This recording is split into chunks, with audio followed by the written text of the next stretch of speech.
Hi, welcome to the Let's K12 Better podcast. This podcast is a project between Mom Capes and her kids. Hi!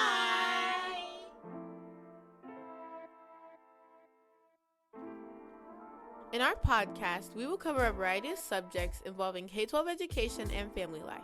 We will talk about the ways that parents, kids, and educators can improve K-12 education and family life.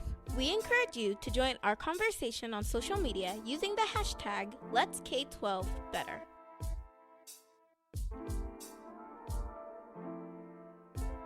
Let's jump into Season 2, Episode 12 of the Let's K12 Better podcast.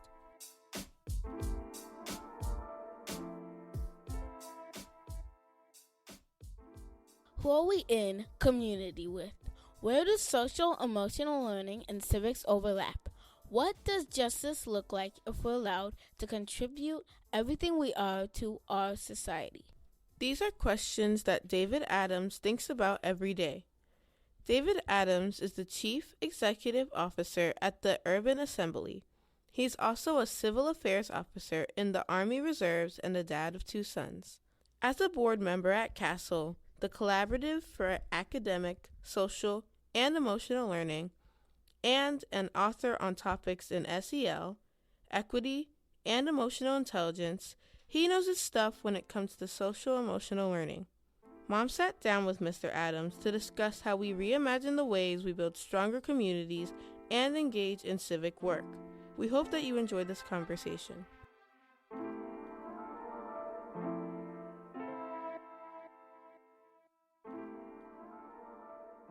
We are delighted to have David Adams, CEO at the Urban Assembly, join us today on the podcast. I think that David is super dope. I am so excited to have him here today to share his knowledge and wisdom about equity, student voice, civic education, and all of the other things of wisdom that he has for us today. So, David, welcome to the podcast. Amber, I couldn't think of any place I'd rather be at this point in time. I'm so honored to be here with you and participate in the conversation that we're going to have today. Yes. All right. Well, then let's just get started. All right. So let's get started by getting to know you, right? We want our listeners to know who you are. You are the CEO at the Urban Assembly, which is a consortium of over 20 schools, scaled up, promising programs, and partnered with hundreds of public, private, and nonprofit sector partners to increase educational opportunities, right? And to close the opportunity gap for thousands of low-income youth in New York City. So this is amazing. If I'm unfamiliar, though, right, with the Urban Assembly, can you share a bit about the organization's mission and work? Absolutely. Thanks for that question, Amber. So the organization's mission is focused on enhancing the social and economic mobility of young people by improving public education. We envision our graduates as being college, career, and community ready, and we do that by investing in the academic, social, and emotional, as well as career pathways opportunities for our young people. We do work across the city. As you said, we have 23 district public schools in which we innovate within in order to scale without, right? So the innovations that we develop within our public schools are scaled to the larger New York City community, as well as communities across the country. So places like Los Angeles and Tennessee and Texas, they've all benefited from the work that we've done on behalf of kids who could benefit from social and economic mobility in the context of the improvement of the public education system. So it sounds like this is how schools should be. Um, and we'll get a little bit more into that later on. But I do want to talk about, you're participating in this just really amazing and leading, not even participating. So let me first set that straight. You are leading this organization and doing this great work. Um, but I'd like to know a little bit about your own journey to this point. What inspires you to pursue the work of educational equity rooted in social emotional learning? I appreciate the question, Amber. So educational equity, to me, it's about how we think about this notion of community and justice, right? How we think about who we're in community with, and what does justice look like if we want to create that community that allows us to contribute everything that we are to our society. And so when I think about social and emotional learning, I think about the skills and the tools and the processes that we need to maintain and develop that community. I think about things like active listening and perspective taking skills. I think about things like resolving conflicts. I think about things like knowing who you are and what you need. And it's amazing to me because I think this is truly what humanity has struggled with. I was on a panel yesterday and somebody said that history is about the ways that humanity has tried to solve problems. Right? And what we learn from history is what went well and what we need to continue to improve upon. And so this notion of equity, I think, is a underestimated effort. Right? It's not like one plus one equals equity, Mm-hmm. or two minus three equals equitable outcomes, right? It's this ongoing conversation that allows us to pursue this notion of we the people, um, and challenge ourselves to come up with ever greater imagination with regards to who the we the people is and how do we include them in a way that's just and fair and keeps us in community. So that's why I care about equity in the context of social and emotional learning.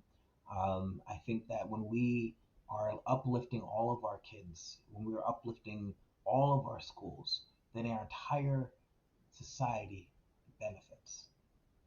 So if we can create that imagination to send a man to the moon, we can create an imagination to reshape the educational systems in our country. If we have an imagination to come up with a vaccine for a virus we didn't know existed 2 years ago, we can have an imagination to invest in the kind of builders of people, right? And that's what I care about, and that's why I think that social emotional learning gives us the tools to translate that imagination to real life.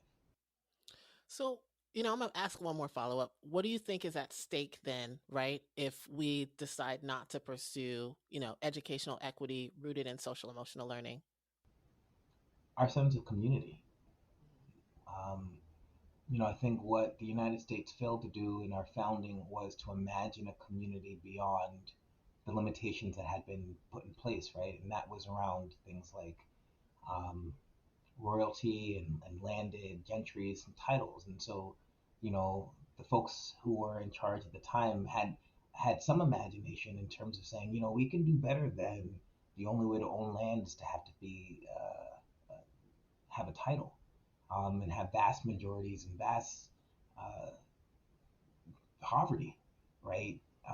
Where the vast majority of folks were contributing a lot of their labor to a very small percentage, and I don't also want to I want to honor the folks who at the very beginning said we could do better, right?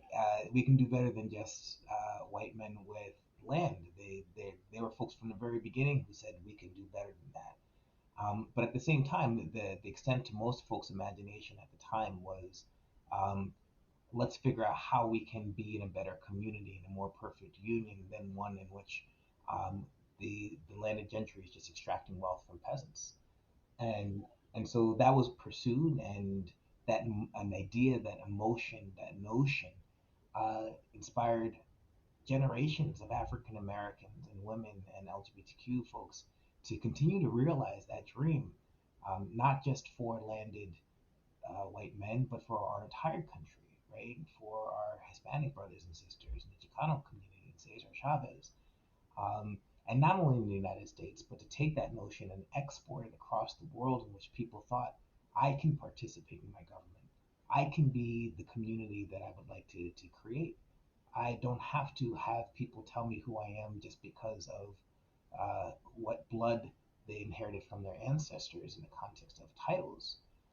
And then you had black folks who said, "What about race? I mean, ain't I a woman, right? I too sing America. If we think about Langston Hayes, but I'm his darker brother sister, and so, or excuse me, darker brother. So this is what's at risk. What's at risk is our continual refinement of who we are as a community, as who we are as a nation. And it's time for us to take those who have the imagination and who have the willpower to bring us in a larger, deeper, stronger community, to stand forth and say, yes, we can do better. This is what we were, but it doesn't have to be who we have to be in the future. Um, And we talk about the skills of perspective taking, of listening, of empathy, of community building, of relationships. Those are the skills that we will need to bring to bear to make that dream a realization. Um, and I think, hopefully that when I leave my kids a legacy, it would be a legacy in which they saw folks use these skills, and teach their kids how to use these skills to make the world, um, or at least our country, I should say, a place that is worthy of the sacrifices of those who came before us. That's super, super awesome. And I love that you're using this whole being more imaginative about what is possible with the human experience. I think we think of imagination and we immediately go to technology or to go off of this planet or some other, out of this world idea when much of what we need to think about when we engage with each other is being a bit more flexible in our thought about how other people experience their own lives and their own stories, Real which, talk. yeah, You know, real I talk. mean, I think, we can critique our founding fathers for a lot of reasons, but nobody thought peasants should have any relationship to be able to rule their country. That was Mm, crazy, right? right. These folks were meant to be ruled. Master and Commander Russell Crowe, he said, men are meant to be governed. And that was the Hmm. notion.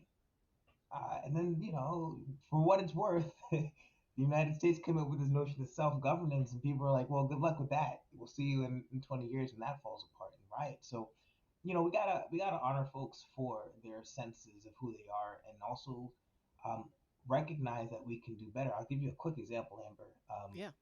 So Star Trek, right? Yes. Time Out. That's my one of my favorite shows. That's the thing. Time Out though. Next Generation, or are you like old school?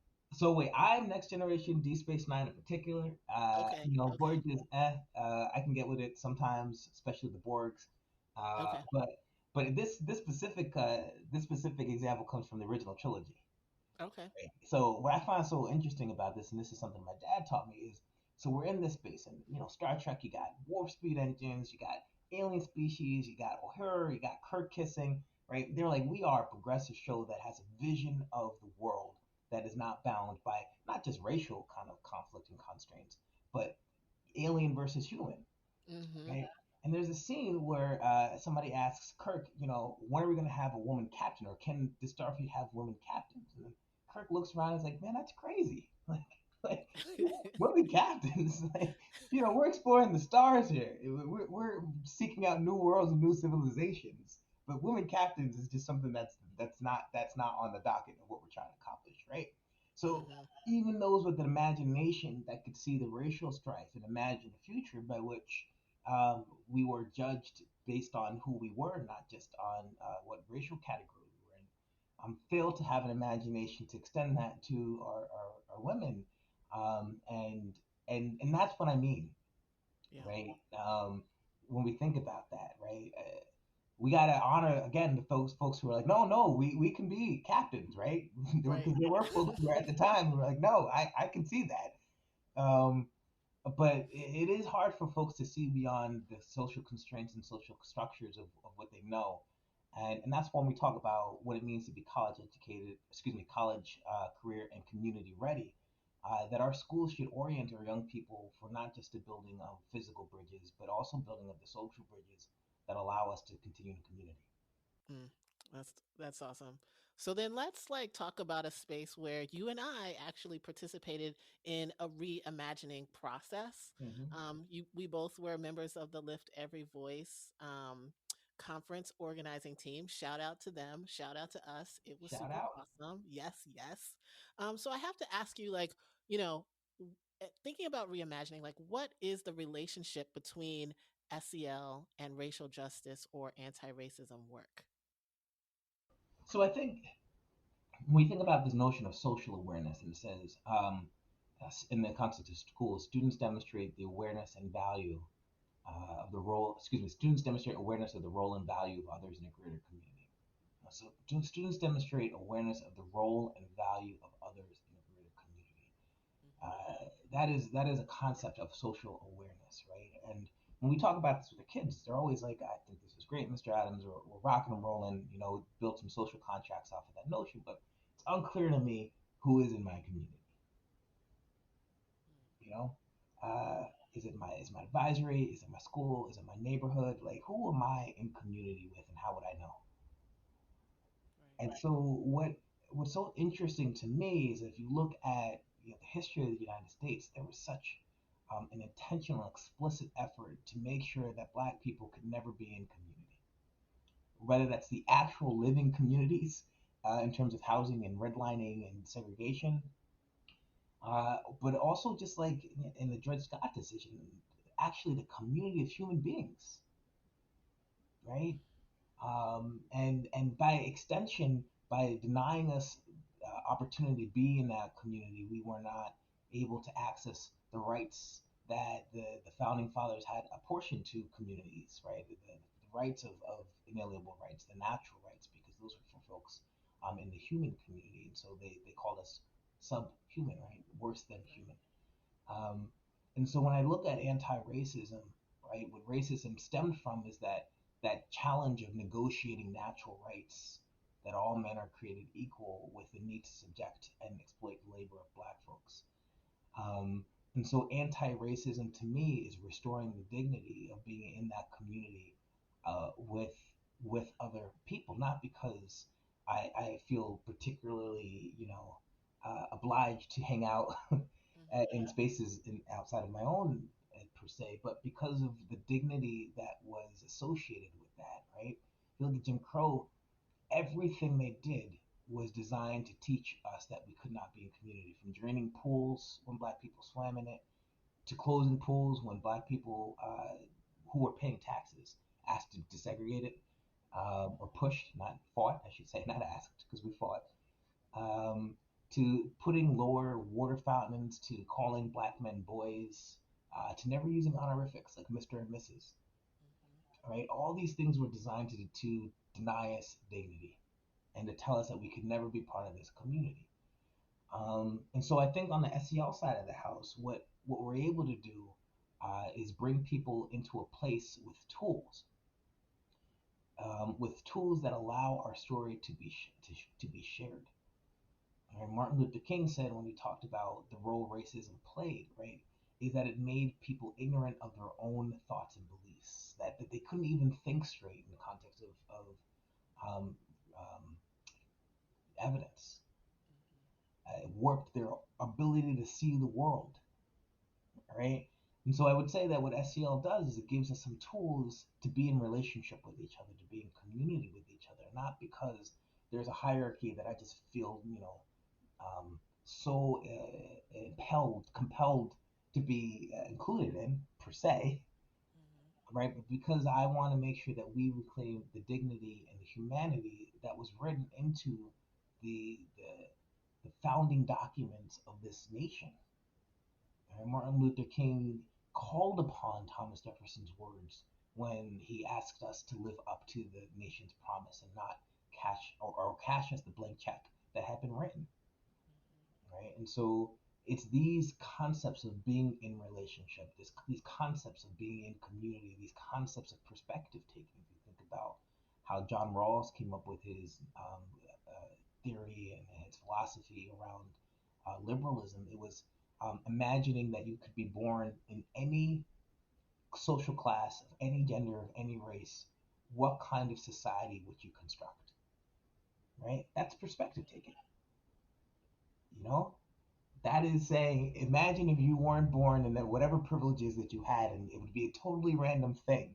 How would you organize your society? And that's where he derived his principles of liberalism. So these are perspective taking skills, these are relationship skills, these are community building skills, and these are the skills that remove us from the founding stains of our country to ones that live up to the promise of the founding documents that organized who we are as people. Okay, first of all of that needs to be on a t-shirt, like as a whole speech. Number one. Like real talk.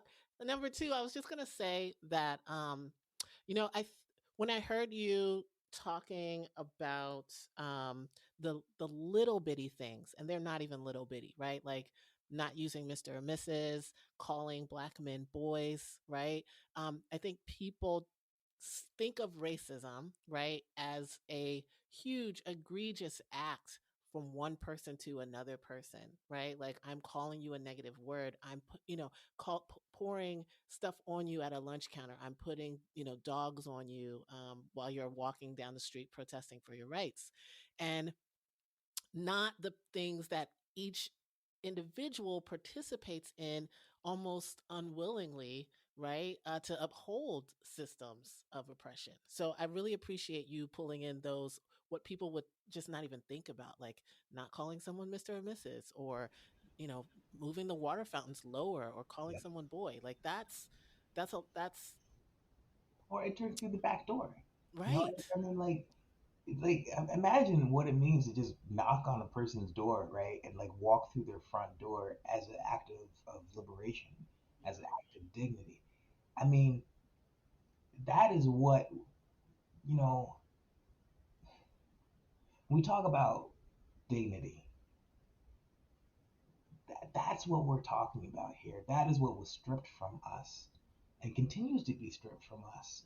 Mhm. In the legacy of these systems. I may move and be able to enter through the front door of a white person's house, but there's a historical memory of the fact that that would be an egregious act 60 years ago, Yep. 70 years ago in my grandmother's timeline. Yep. So it is difficult to be, um, it is difficult to hate those you're in relationship with, to to to degrade and to strip dignity from those who you're in community with.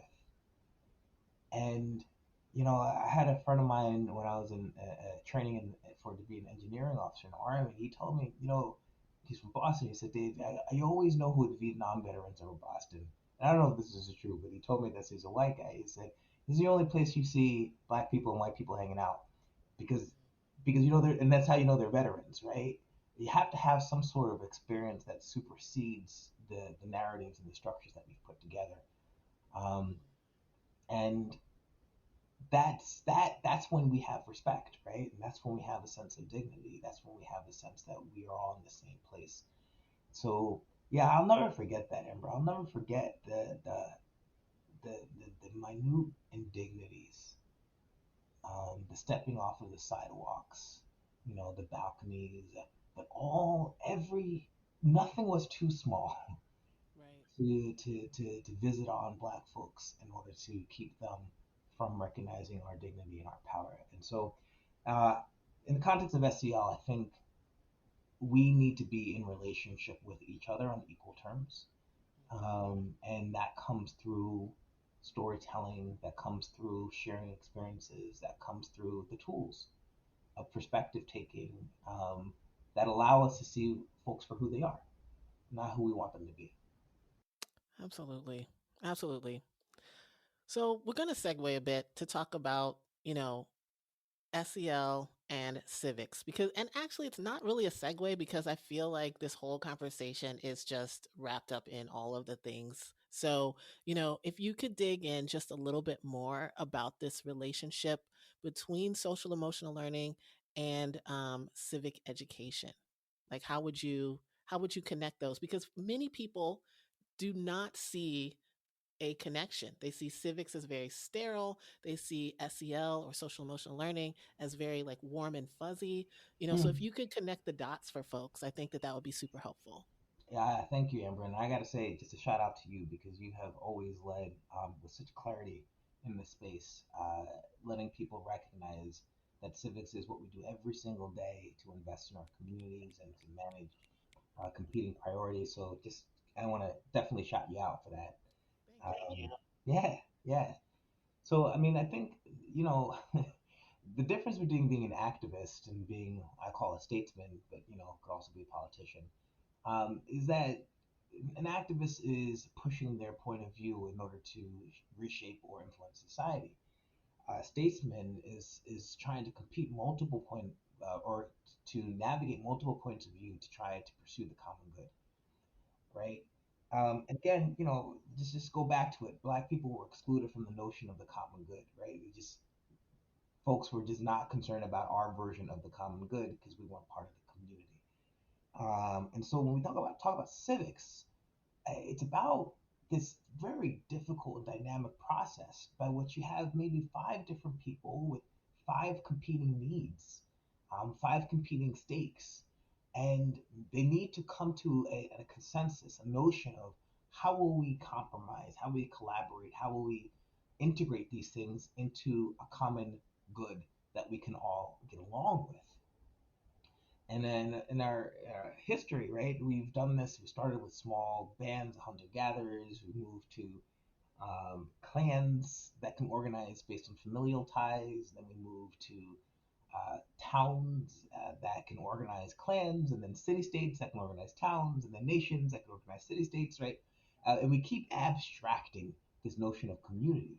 But what we've not had to, been able to ever escape is the negotiation of competing priorities.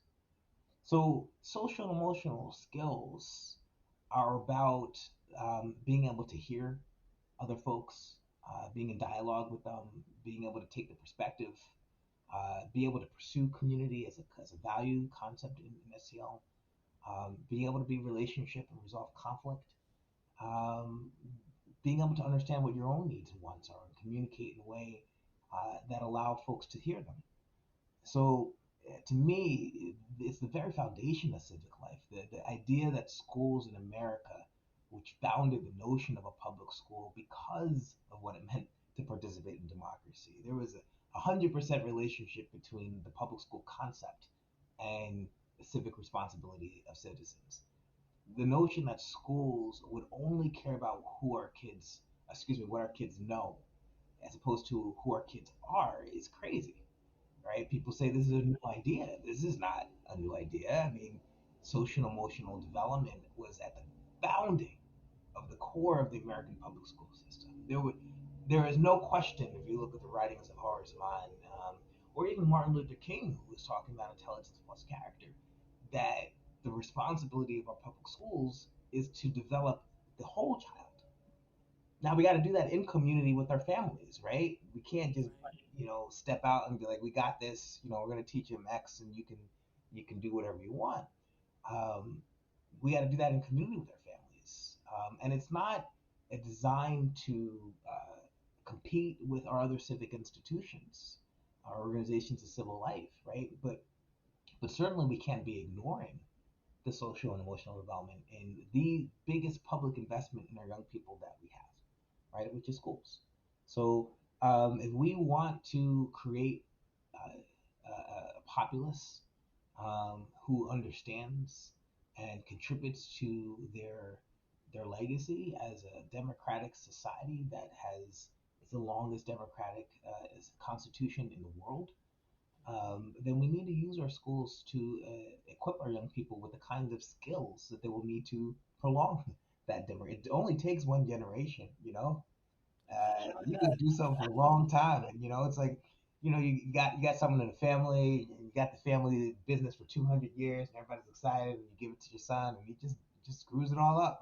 It takes out loans and no more family business. So every generation we need to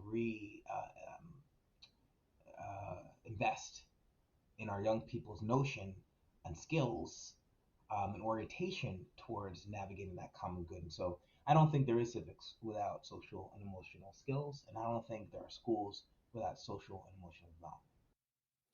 I'm going to say that obviously I agree with you.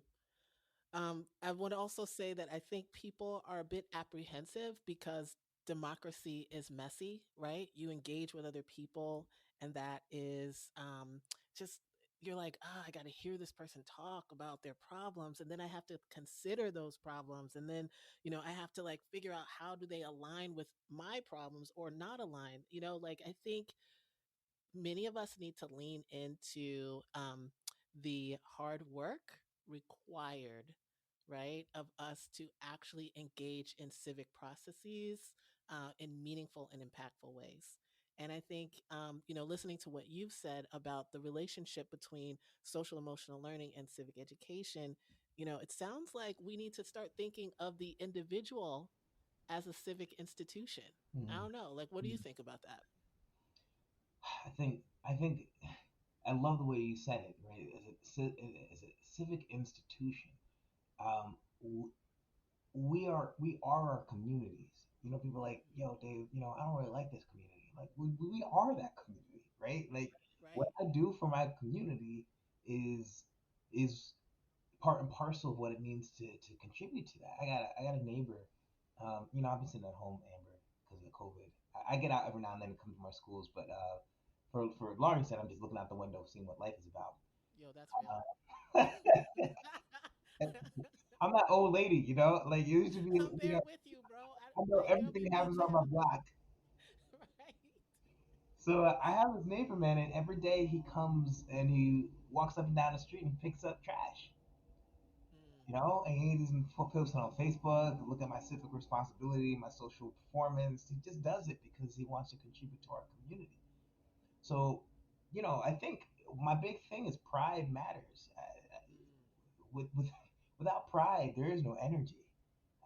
And we can critique our founding documents, and we can critique our founding fathers and the limits of their imagination, but take pride in the legacies that folks have left us, and not just our founding fathers, but our black brothers and sisters who stood up and made those words ring true, right? yo. Who used their people power to say, I too am American. So I'm a big fan of developing a sense of pride in who we are, because that's the only thing that keeps us moving. That's the only thing that invests us in improving. Cynicism didn't solve any problems, you know. Like you said, you got to sit around the table and listen to all these people approach you with all their issues, and cynicism is not going to move that situation forward. And that's why we talk about investing in these skills that develop the kinds of values that our young people will need in order to solve the problems of being a multiracial, multi-ethnic democracy in 2021 and beyond. Yeah, that's real. That's real. So then let's talk a little bit about equity, access, and evolving the way that we educate and prepare young people for civic life and also just their future, right?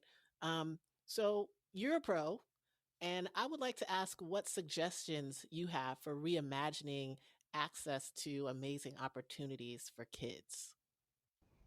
I think in the civic space, right, we gotta remember that schools are um, society's investment in our future, right? If you think about what schools represent, there's only so many institutional organizations, particularly you talk about in some of our poor neighborhoods, right? You got police, you got justice system, criminal justice system.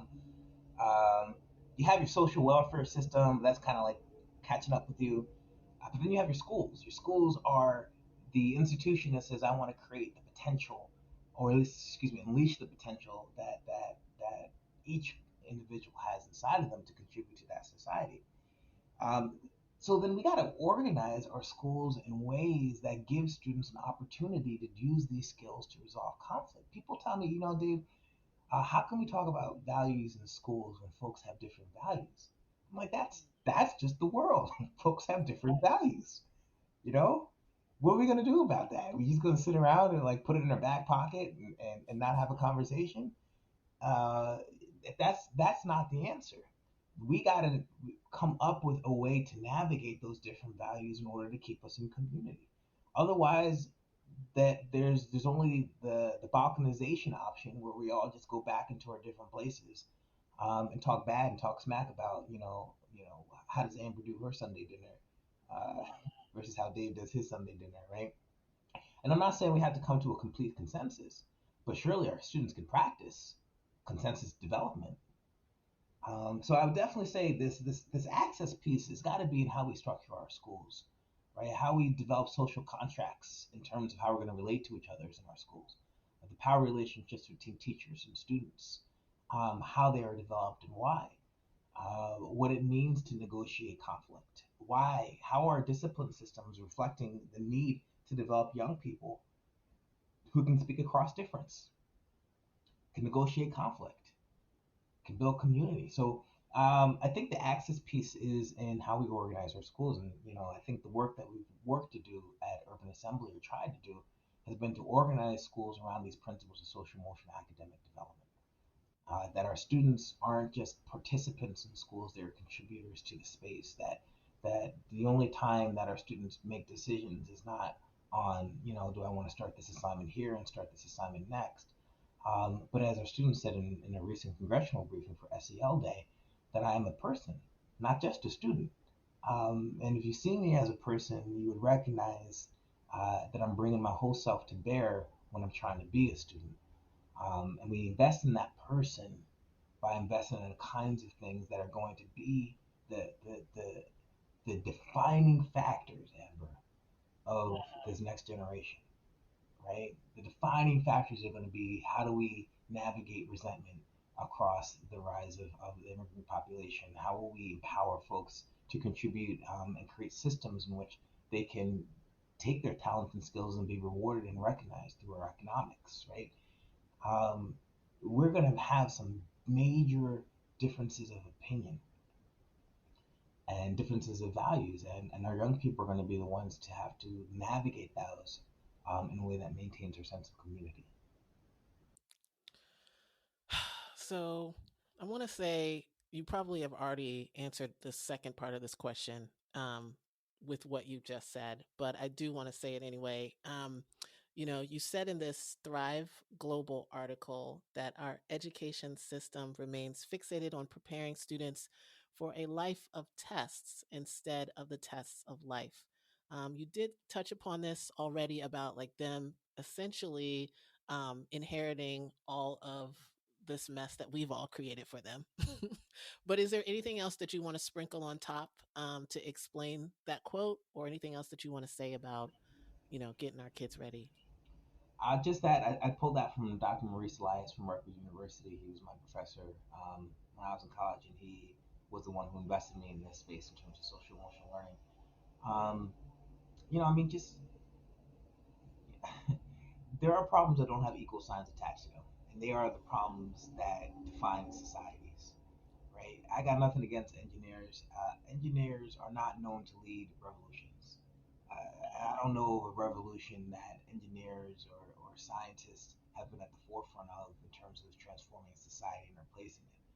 So we are going to continually refine our notion of this perfect union. In order to do that, we need young people who can do that. I mean, good. I'm excited about shooting rockets to the moon. I'm excited about bridge building. But it's amazing to me that we were able to find the vaccine, these small little tiny problems in terms of like dealing with microscopic bits to find a vaccine very quickly. But the big problem of how do we convince folks to take care of their neighbors by wearing masks? Well, we really struggled on that. Like, what's up with that? We solved the problem of how to get a vaccine, but we struggle with the problem of how to be in relationship and community and take care of our fellow citizens. So, if we're gonna continue to struggle with that, and we always will, because that is an ongoing struggle in is what it means to be in society. There's never a society that just sat down and were like, we have formed the perfect union. We figured it out. 3 parts water, 7 parts oil, there's some sugar in there, and folks will get along. That's not. I haven't seen that. Maybe somebody else has. But if we're going to recognize that that is not a state that we have seen, we're going to need to invest in young people who know how to solve the problems and the tests of life, and not just a life of tests that we prepare them for in our current school systems. Yeah, that's real. So, we've been talking a lot about social emotional learning. And so I want to ask, what do parents and even educators get wrong about social emotional learning when it comes to education and even life? Hmm. Well, I mean, I say a couple of things. One is that the goal of social and emotional learning is to develop students who can empower themselves to solve problems, right? Interpersonal problems, which is like, how do I relate to myself? Interpersonal problems, how do I be in relationship with others, given that they have different needs and interests than I do? and then employ those problems to make good decisions. So I'd say, I mean, one of the big challenges that I've seen with educators is that while social and emotional skills help students uh, to manage their emotions and their behaviors in ways that help them solve problems more effectively, that's like a byproduct of it, right? It's like the goal of SEL isn't to uh, put a kid in the corner and say go self-manage, right? The goal of SEL is to equip that young person to understand not only themselves but others and problem solve to the goal or to the outcome that they care about, right? Whether that's learning, whether that's forming relationships, whether that's maintaining relationships, whether that's regulating your mood. So I think that one of the challenges is that I think social emotional learning is only seen in the self management context and only in the self context as well. It's social emotional learning, right? Social and emotional. So the emotional piece is very important, the intrapersonal skills, but the social pieces are just as important. The other thing I would say is that I think the challenge that folks need to recognize is that social skills and how we understand social skills, while societally and socially constructed, are also designed to solve problems in terms of interpersonal relationships, right? So a hand salute, a bow, in the context of East Asian cultures, a handshake, a dap. These are all solving for how do I exchange respect and acknowledge another person's presence, right? So being bogged down, I think, in this idea that the way to do it is societally or socially bound doesn't I think elevate the question of like what is the problem this is trying to solve, right? Socially lubricated interactions matter.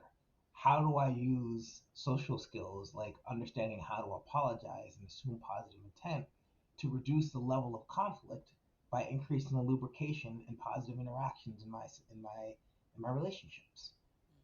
That's what we're trying to do here, and everybody's trying to solve for this. I mean, you can go to a hunter-gatherer society in Papua New Guinea, and they're also trying to solve for, right? How do I reduce conflict and increase the likelihood of a positive and effective interaction? It may look different. The structures and systems may be different. The actual demonstrations of that concept may not be the same way that a hand salute is different than a handshake, right? But the problem being solved is consistent. How do I exchange respect? So I think we are maybe um, investing too deeply into what things look like and critiquing what things look like as socially bound and not recognizing some of the universality of these kinds of social interactions that allow us to be in community and relationship with each other. I appreciate that. I do. I want to ask another follow up, just real quick. Mm-hmm. You touched upon universality, right? Mm-hmm. Which I absolutely love. But I get in many SEL conversations, particularly with like white educators, and the goal, it sounds as if the goal is uniformity, right? So it's like we're all the same. We're learning these SEL skills so that we can all meld as one, right? So I wonder what your thoughts are on the idea of using SEL to become uniformed versus using SEL for some other purpose to engage in community. That's a great question, Amber. Thanks. We're always, I think, as a society, trying to negotiate our individual and social identities, right? We're always trying to come up with a shared language of interactions that allow us to understand each other while honoring and respecting individuals' cultures and backgrounds. And the analogy I use is Indonesia. Indonesia obviously is an island, and it's an archipelago. I think I said that right. Yeah. But they have all these smaller islands that make it up. And as you know, smaller islands tend to develop distinct cultures and identities. Um, Indonesia had all these different languages, but they wanted one national sense of how to communicate. It's very difficult to communicate if you've got 30 or 40 different languages to master, right? And so they just came up with a language, right? And pretty much kind of invented it uh, out of wholesale. And that became the common way that folks could communicate their needs and wants, and make their intentions known. So, from my perspective, it's not necessarily about uniformity per se. It's a question of what is our common frame of reference in which I can understand who you are and what your needs and wants are. And language is a good way to do that, right? If you and I were speaking different languages, it would take us a long time to communicate to each other. And so I would nuance this notion of uniformity, with this idea that without a common frame of reference, it's very difficult for us to understand the intent and the actions of other people. And there's something to be gained from using a universal language that allows us to interact in ways that reflect our intents. Word. Appreciate that a ton. Thank you. So, you're not just like a super awesome CEO of the Urban Assembly, killing it, being an evangelist for SEL. You are also an author of The Educator's Practical Guide to Emotional Intelligence and the co author of a textbook. Shout out to that. Challenges to integrating diversity, equity, and inclusion programs in organizations. So, can you talk a bit about these texts and how you hope that readers will use them? Absolutely. So our first book is Educator's Practical Guide to Emotional Intelligence, and I wrote that with Dr. David Caruso and Lisa Reeves. And that's a book that's just a very practical understanding of how to take principles of emotional intelligence, how to move, how to map, how to match, how to take these emotional inputs, information, and use them to meet your goals. Right. So we have a great example across the book of how emotions impact teaching, and how to channel and harness those emotions to meet the things and the goals that you're trying to accomplish in life. So I'm very proud of that book. I think that gives really practical guidance to educators on how to channel their emotions to be and meet their goals. I think in the challenges to integrating diversity, equity, inclusion programs and organizations, our chapter in that book was focused on culturally relevant approaches to social and emotional learning. A lot of it is what we just talked about, right? How do we start with what students know, start with students' experiences, recognize who they are, and use that to abstract principles of social interactions, right? How do we move from a question like, what is the 5 steps to a handshake, to an enduring question like, how do we interact with each other in ways that show respect? What does this look like in different contexts? Now let's talk about what are some ways we can master that in the context of an American society, to negotiate and to communicate the things that you want to communicate. Again, I've been in the military 18 years. I'm a civil affairs officer. We go through cultural relevance training and before you deploy. And that's the point. The point is to say, what is it that you want to communicate to the person you're working with, and what are the kinds of interactions that will do that, and vice versa. What is it that you don't want to communicate, and what is those interactions that will do that as well, so that the intent, what you're trying to communicate, send, and the receive, what the people are receiving from your intentions are in alignment with each other through your behaviors and your words. Mm, yo, yes, yes, yes, yes. Okay, so we have covered so many things, and I appreciate you for that. I just want to know if there's anything else that you'd like to share, anything coming up with your students, any ways that people can support your students or support your work or whatever. What would you like to tell the people?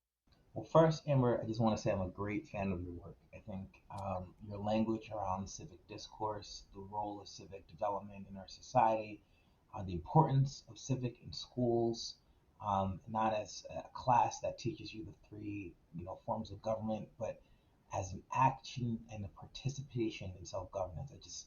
I think you do some of the best work out there and making civics live.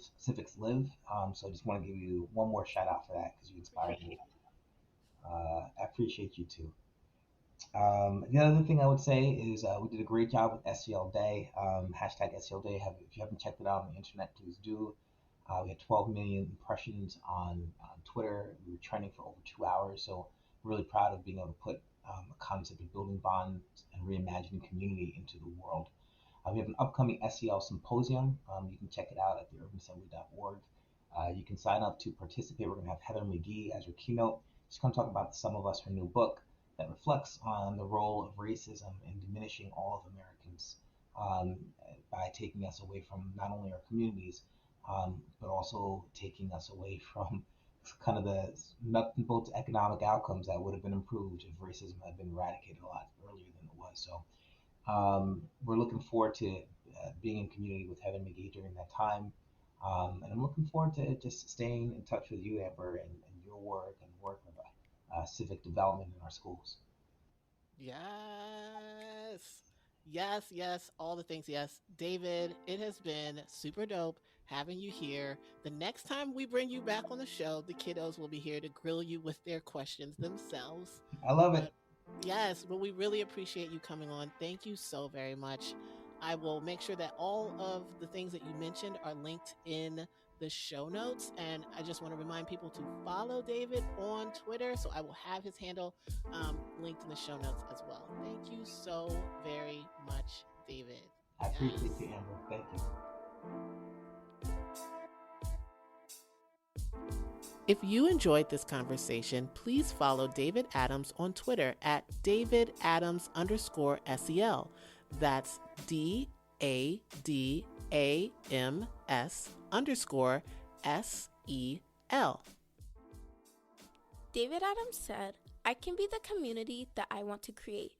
And he challenges us to pursue that collaborative creation with this statement: "It's time for us to take those who have the imagination and the willpower to bring us to a larger, deeper, stronger community, to come forth and say, yes, we can do better." The notion of community and the practice of negotiating competing priorities is rooted in civic practices supported by social emotional learning skills. We challenge families and educators to think more about how we build, sustain, and evolve our notion of community. Who is in and who is on the outside looking in? How do we exclude intentionally or unintentionally? How do we signal that the communal space is welcoming, and what signals do we give off that deny full access to others? How can we be deeper in community with each other? If you have any cool epiphanies you would like to share, please leave them in the comments or share with us on social media.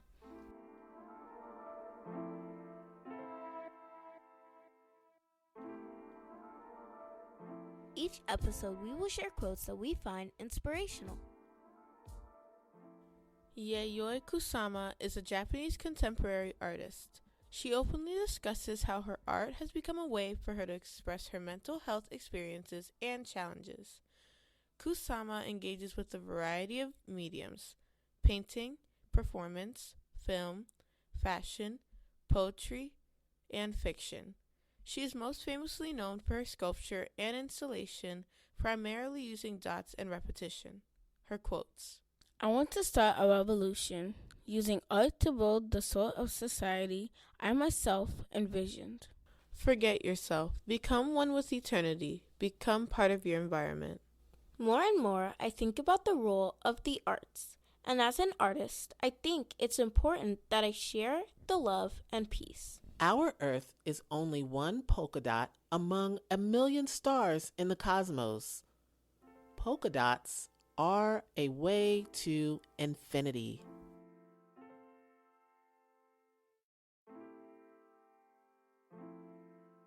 Thank you for listening to the Let's K12 Better podcast. If you enjoyed this episode, please rate, review, and subscribe. We want to hear from you. Connect with us on social media at Let's K12 Better on all social media platforms, or connect with me on Twitter, Instagram, and Clubhouse at Mom of All Capes. We've got a newsletter with awesome resources and tools for families and educators. The link is in the show notes, so please sign up. The Let's K12 Better podcast is available on every podcasting platform. So if you enjoyed this episode, don't forget to rate and review our podcast. Your feedback helps us grow. Thank you so much for listening. See you next time.